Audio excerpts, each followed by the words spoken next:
नमस्कार, मेरा नाम है अभिषेक कुमार और मैं आप सबका स्वागत करता हूं मैग्नेट ब्रेन्स एनटीएससी के प्लेटफॉर्म पे। तो आप लोग तैयारी कर रहे हैं नेशनल टैलेंट सर्च एग्जामिनेशन की और मैं ये उम्मीद करता हूं कि आप लोगों ने कंप्लीट थ्योरी एनालॉजी की पढ़ी होगी। तो आज जो डीपीपी में सॉल्व करवा रहा हूं, मतलब ये जो वीडियो है जो आपको मिल रही है, ये बेस्ड है डीपीक्यू पे, मतलब डेली प्रैक्टिस क्वेश्चंस जो शीट में आप लोगों को प्रोवाइड करता हूं। तो एनालॉजी का ये टॉपिक जिसमें मैंने 10 क्वेश्चन दिए थे, चलिए इसमें हम लोग सॉल्व करना स्टार्ट करते हैं और देखते हैं जवाब क्या है, आंसर्स क्या है। तो ये सॉल्यूशन वीडियो है। आप इस सॉल्यूशन वीडियो को तभी वॉच करें जब खुद से आपने वो 10 क्वेश्चन अटेम्प्ट किए हों। तो बहुत छोटी सी वीडियो है, बहुत प्यारी सी वीडियो है। आप इस वीडियो के साथ बने रहिए और अपने आंसर्स को क्रॉस चेक करिए। अगर कहीं गलती है तो मीनिंग को समझिए। तो एनालॉजी होता क्या है, समानता को ढूंढना है। ठीक है, आपको दो चीजों के बीच में कोई रिलेशन दिया हुआ है, वही रिलेशन को यूज करना है बाकी दो चीजों के बीच में। तो टोटल 4 क्वांटिटीज आपके सामने होती हैं और ये पूरी थ्योरी मैं आप लोगों को पढ़ा चुका हूं। चलिए हम लोग स्टार्ट करते हैं अपने पहले क्वेश्चन से। तो हमारा जो पहला सवाल है वो है Funk vitamin Curie is for what.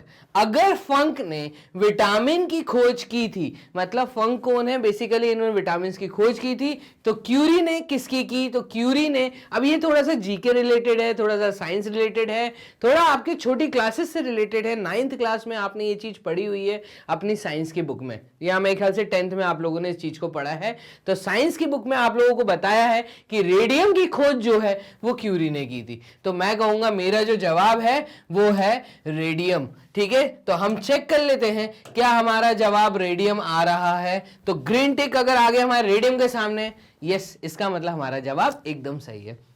तो ये जो ग्रीन सिंबल है ये हमें बताता है कि जो हम मार्किंग कर रहे हैं ये सही है या गलत है। ठीक है, तो बेसिकली फंक ने विटामिन की खोज की थी, तो क्यूरी ने जो स्टडी की है, मतलब क्यूरी ने जो खोज की है, उन्होंने रेडियम की थी। तो आपको जीके इंपॉर्टेंट है, आपको साइंस इंपॉर्टेंट है, आपको कहीं ना कहीं साइंस में फिर फिजिक्स, केमिस्ट्री और बायोलॉजी, तो ये तीनों पार्ट्स, तो यही आपकी नॉलेज का टेस्ट है। इसलिए मेंटल एबिलिटी का टेस्ट हो रहा है कि आप कितनी जल्दी अपनी वो पुरानी क्लासेस में जा सकते हैं और 10th लेवल पे आप कितनी जल्दी जवाब दे सकते हैं, इसी चीज का तो टेस्ट हो रहा है। तो यहीं पे तो आपका टैलेंट निखर के आता है कि आप दूसरे बच्चों से कैसे अलग है। तो यही चीज हमें अपने नेशनल लेवल पे दिखानी है। चलिए नेक्स्ट क्वेश्चन देखते हैं, हमारा सेकंड जवाब क्या है।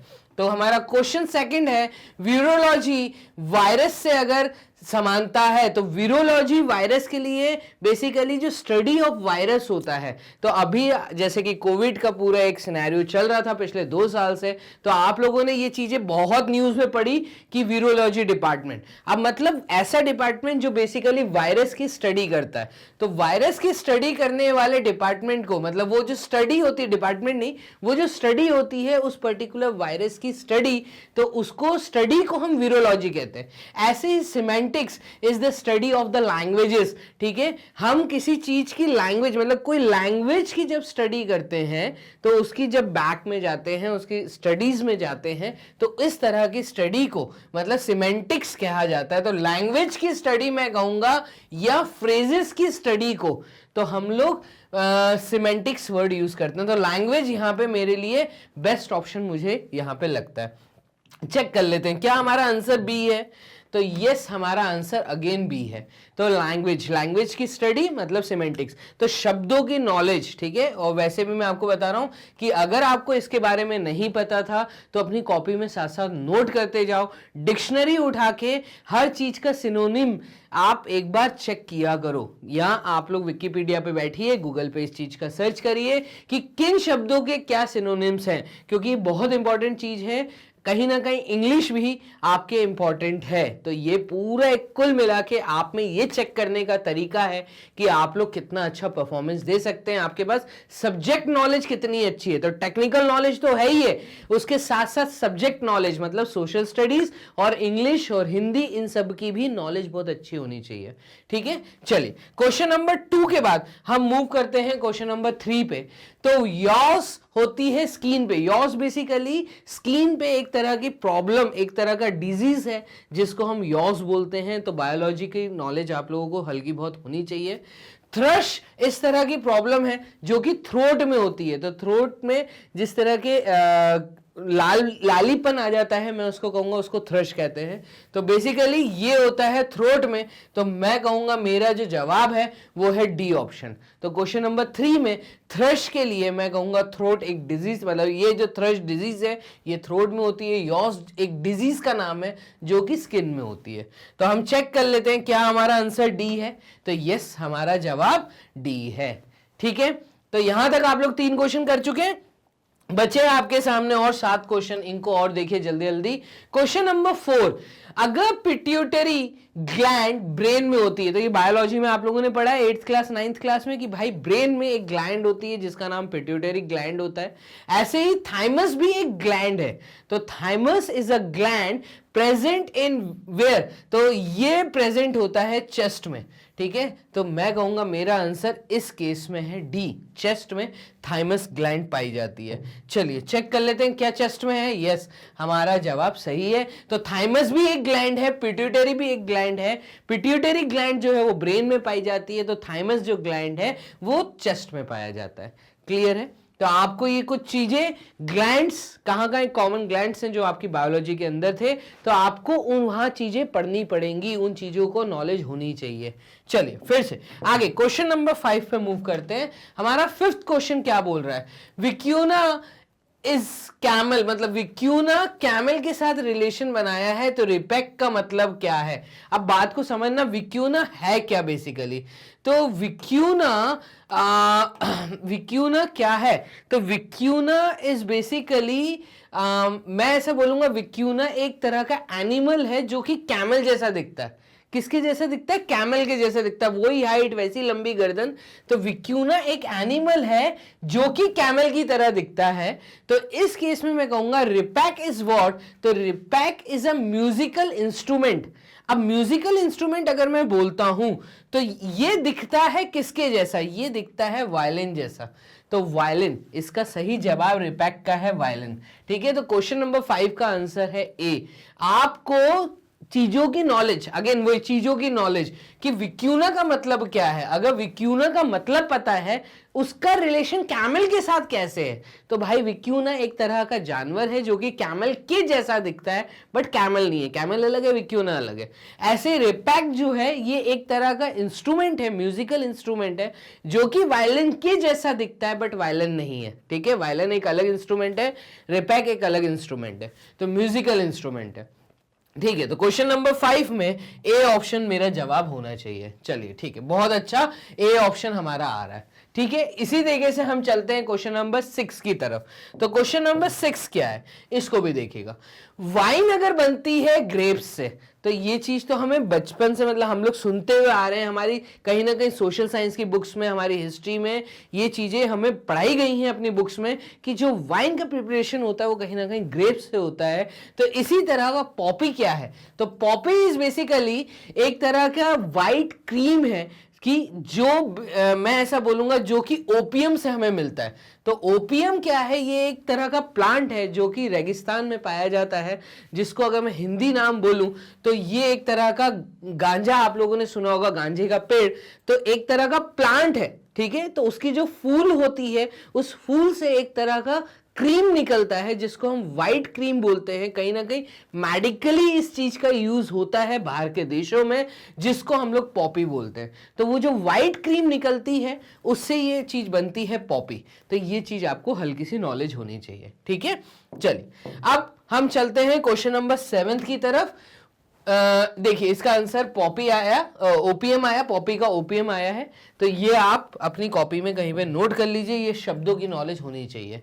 सैल्व is a type of ointment, तो ये सैल्व ऑइंटमेंट बहुत ज्यादा यूज होती है चोट के समय, तो ये चीज आपको नॉलेज होनी चाहिए। अब सॉट्रिन क्या है, तो sauterne is basically a type of wine, मैं कहूंगा कि ये एक टाइप की वाइन है सॉट्रिन, है ना, और ये खट्टी होती है। ठीक है, इसका स्वाद जो है बहुत नमकीन टाइप का है। तो ये चीजें जो हैं ये आपको तभी sauterne, sauterne basically world salt से जो मिला है ना शब्द, तो सॉट्रिन, और sauterne is a brand of a wine, मैं ऐसे ही बोलूंगा कि सॉल्टरिन वाइन से रिलेशन है, ठीक है। तो क्वेश्चन नंबर 7 का आंसर बी होना चाहिए। सॉल्ट, इसमें बेसिकली सॉल्टरिन सॉल्ट मुझे नजर आ रहा है, तो इसका जवाब है वाइन। देखिएगा, इसका जवाब है वाइन। तो salve is a type of ointment, sauterne is a type of a wine, ठीक है। तो ये चीज हमारी यहां पे क्लियर हो रही है। चलिए मूव करते हैं क्वेश्चन नंबर 8 पे। जाइलोग्राफ अगर इंग्रेविंग है, अब यहां पे देखो, मैं भी तुम्हें बता रहा था कि डिक्शनरी आप लोग देखना स्टार्ट करिए तो आपको वहां पे समझ आएगा कि इंग्रेविंग और जाइलोग्राफ। तो इंग्रेविंग का जो सिनोनिम है वो जाइलोग्राफ है, ठीक है। तो जाइलोग्राफ एक तरह का 3D व्यू बनाना, ठीक है। इंग्रेविंग करना भी वही है कि आप पत्थर पे कोई स्कल्पचर बनाते हैं। इसी तरह से डायोरामा क्या है, तो डायोरामा के लिए हमें यहाँ पे दिया है इन्होंने पेंटिंग, एग्जीबिशन, कलरिंग एंड स्ट्रेगिंग। अब डायोरामा का मतलब पता होना चाहिए। तो डायोरामा का मतलब है किसी लार्ज स्केल पे किसी चीज का आप रख के जब एग्जिबिट करते हैं, ठीक है, किसी चीज को दिखाते हैं लोगों को, तो एग्जीबिशन मेरे हिसाब से डायोरामा का सिनोनिम होना चाहिए। तो ये चीज है, आंसर इसका बी होना चाहिए। हम चेक कर लेते हैं, यस इसका आंसर बी है। तो एग्जीबिशन को हम यहां पे कहेंगे diorama. जाइलोग्राफ is a synonym for engraving and diorama is a synonym for exhibition। समान अर्थ, सिनोनिम का मतलब समान अर्थ। तो ये अपन बचपन में पढ़ते हैं कि इसका मतलब भी यही है, इसका मतलब भी यही है। सिर्फ कई बार लैंग्वेजेस में हम अलग अलग शब्दों का इंग्लिश में उपयोग कर लेते हैं। चलिए क्वेश्चन नंबर 8 तक हम लोगों ने देख लिया, तो बहुत जल्दी से हमने ये चीजें देख ली हैं। हम लोग 2 क्वेश्चन और बचे हैं, इनको और देख लेते हैं। क्वेश्चन नंबर 9 क्या है वो भी देख लो। तो सैफिया कटल फिश, अब सैफिया तुम्हें पता होना चाहिए। तो तुम लोगों ने ये वर्ड पढ़ा है हिस्ट्री की बुक में, तुमने ये चीज पढ़ा है कि जो अर्ली मैन के समय पत्थरों के ऊपर इंग्रेविंग होती थी, जो ड्राइंग्स बनाई जाती थी, उसमें एक ब्राउन इंक का यूज किया जाता था। वो जो ब्राउन इंक थी, वो ब्राउन इंक हमें बेसिकली मिलती थी कहीं ना कहीं कटल फिश से। तो वो जो इंक हमें, वो जो पाउडर जो कटल फिश से हमें, ऐसा बोल लो कि उसके लार्वा से या उससे ऐसा कोई ग्लैंड से एक तरह का लिक्विड हमें मिलता है, जो बेसिकली जिसको सैफिया को हम मटेरियल बोलते हैं, ठीक है, एक तरह का मिनरल है, ठीक है, सैफिया। तो ये एक तरह का ब्राउनिश पाउडर होता है जिसको इंक के रूप में यूज किया जाता है। तो अगर कटल फिश से हमें सैफिया मिलता है तो मैरिनो किससे मिलता है? तो यहां पे अब आपको पता होना चाहिए कि मैरिनो क्या है। तो मैरिनो भी एक तरह का मटेरियल है जो कि शिप से मिलता है। आप लोगों ने मैरिनो प्लाईवुड का बहुत नाम सुना होगा, कंपनी का भी नाम है, बहुत बड़ा ब्रांड भी हो गया है। तो merino is basically a material जो कि बहुत अच्छा ताकतवर होता है, मैं ऐसा बोलूंगा। और ये मटेरियल हमें शिप से मिलता है। तो कहीं ना कहीं शिप को पाला भी जाता है, उससे वूल भी मिलता है, साथ ही में उससे मैरिनो भी मिलता है। तो ये मैरिनो जो शब्द है, ये शिप मतलब मैरिनो जो मटेरियल है, ये हमें शिप से मिलता है। तो ये आपको नॉलेज होना चाहिए। चेक कर लेते हैं आंसर। यस, हमारा आंसर है शिप। तो 9 क्वेश्चन हम लोग कंप्लीट कर चुके हैं। हर सवाल के साथ मैंने उसका मतलब भी बताया है कि ऐसा रिलेशन क्यों बन रहा है।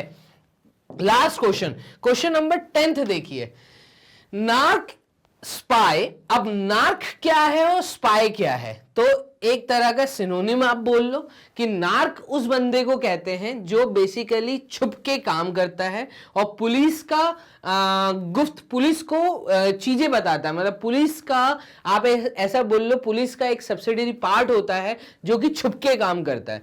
तो जो लोग पुलिस को खुफिया जानकारी देते हैं उनको नार्क बोला जाता है, जिसको दूसरी लैंग्वेज में स्पाई बोला जाता है। ठीक है, ऐसे ही सिस्टर कौन है? तो sister are the type of जजेस, मैं ऐसा बोलूंगा, जजेस है, लॉयर होंगे सिस्टर, जिनका काम क्या होता है, ये बेसिकली लोगों से बात करते हैं, ठीक है, और उनसे सच जानना, उगलवाना जानते हैं।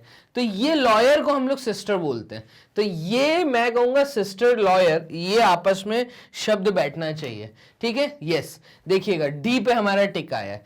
तो लॉयर से ये जो वर्ड है शाइस्टर लॉयर को ही बोला जाता है। ये थोड़े स्पेशली तरीके से एजुकेटेड लोग होते हैं जो मतलब लॉयर ही होते हैं, बट ये जब किसी से बात करते हैं तो उसकी बातों से उससे चीजें उगलवाना जानते हैं। तो ये शाइस्टर वर्ड यूज होता है लॉयर के लिए।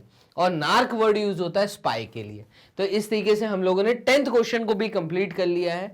तो यहां पे जो 10 क्वेश्चंस मैंने आपको दिए थे, मतलब जो डीपीक्यू मैंने आपको दी थी एनालॉगी से रिलेटेड, ठीक है, एनालॉगी की कंप्लीट थ्योरी आपको मिल चुकी है।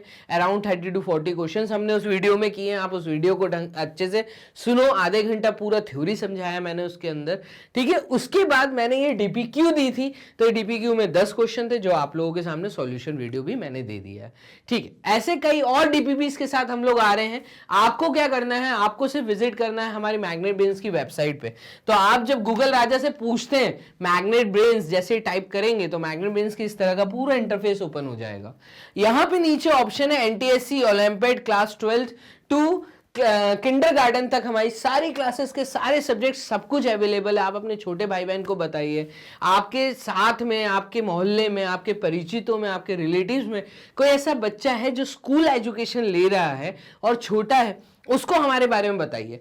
एनटीएससी एग्जाम के बारे में बताइए। तो एनटीएससी जैसे आप लोग अगर पढ़ रहे हैं तो एनटीएससी को यहाँ पे क्लिक करेंगे, जैसे ही क्लिक करेंगे तो आपकी सारी वो टीचर्स जो स्टेज 1 की तैयारी करा रही हैं वो सब आपके सामने है। विभूति मैम यहाँ पे साइंस कंप्लीट करवा रही हैं, राहुल सर हैं जो मैथ्स कंप्लीट करा रहे हैं, रिया चौहान मैम है जो कि सोशल साइंस कंप्लीट करा रही हैं, और मैं आपका अपना होस्ट अभिषेक ये यहाँ पे मैथ कंप्लीट करा रहे हैं। तो इस तरीके से आपको आपके सारे टीचर्स जो स्टेज 1 की तैयारी करवा रहे हैं, आपका टैलेंट निखार के नेशनल लेवल पे दिखाना चाह रहे हैं, तो हम लोग पूरा आपको सपोर्ट दे रहे हैं। ये सारी टीचर्स आपके सामने, और सब एक पर्टिकुलर टाइम टेबल को भी फॉलो करते हैं, तो टाइम टेबल भी मैं आप लोगों को दिखाऊंगा, ठीक है। तो आपको जिनकी वीडियो देखनी है आप वॉच नाउ पे क्लिक करो। जैसे ही आप वॉच नाउ पे क्लिक करोगे तो वो टीचर्स के द्वारा पढ़ाए हुए सारे टॉपिक आपके सामने, आप इसको स्क्रॉल करिए।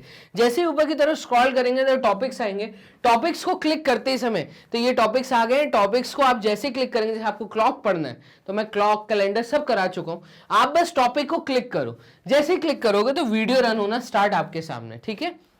अब मैं आपको थोड़ा सा ये बताना चाहूंगा कि जो मैग्नेट ब्रेन्स है ये नेशनल टैलेंट सर्च एग्जामिनेशन के लिए पूरा 100% फ्री एजुकेशन आप लोगों को दे रहा है। तो ओलंपियाड्स भी हमारे कई तरह के, जैसे आईएमओ है, आईईयू है, इंग्लिश लैंग्वेज के लिए ओलंपियाड्स होते हैं, मैथ्स के लिए होते हैं, इन सब के लिए भी हम लोग फ्री एजुकेशन आप लोगों को प्रोवाइड कर रहे हैं। बस आपको क्या करना है, आपको एक पर्टिकुलर टाइम टेबल को फॉलो करना है, जो कि हम लोग फॉलो कर रहे हैं फ्राइडे, सैटरडे और संडे को सुबह 10 बजे से लेकर शाम को 7 बजे तक। तो ये सारे वीडियोस आपके पास इन 3 दिन में जल्दी आ जाएं, इसके लिए आपको चैनल सब्सक्राइब करना जरूरी है, बेल आइकन दबाना जरूरी है, वीडियो को लाइक करना पड़ेगा, इसलिए क्योंकि हम लोग मोटिवेटेड रहें। हम लोग मोटिवेटेड रहेंगे तो जल्दी जल्दी आपके पास अच्छी वीडियोस, अच्छे एग्जाम्स जो ऑलरेडी इंडिया लेवल पे हो रहे हैं उनके लिए भी हम आपको तैयारी कराएंगे। इसी के साथ में वीडियोस को शेयर जरूर करो अपने छोटे भाई बहन के साथ। अपने मोहल्ले में अगर कोई ऐसा है जो कि 7th 8th 9th 10th में है, उनको एनटीएससी में बताने के लिए कि एनटीएससी में क्या क्या टॉपिक्स हैं, आप क्या क्या वॉच कर रहे हैं, उनके साथ हमारे लिंक्स को शेयर करिए। तो इस प्रकार से आप चीजों को मोटिवेटेड रखिए, ये आपके हाथ में है, ठीक है। तो लाइक करना आपके हाथ में है, सब्सक्राइब करना आपके हाथ में है, और वीडियो को और लोगों तक पहुंचाना, तो एजुकेशन को और लोगों तक पहुंचाना, यही हमारा भी मोटिव है और यही आप लोगों का मोटिव होना चाहिए। चलिए, बहुत बहुत धन्यवाद। एक नई डीपीपी, एक नए टॉपिक में मिलते हैं, तब तक के लिए अपना ध्यान रखिए। Bye and take care.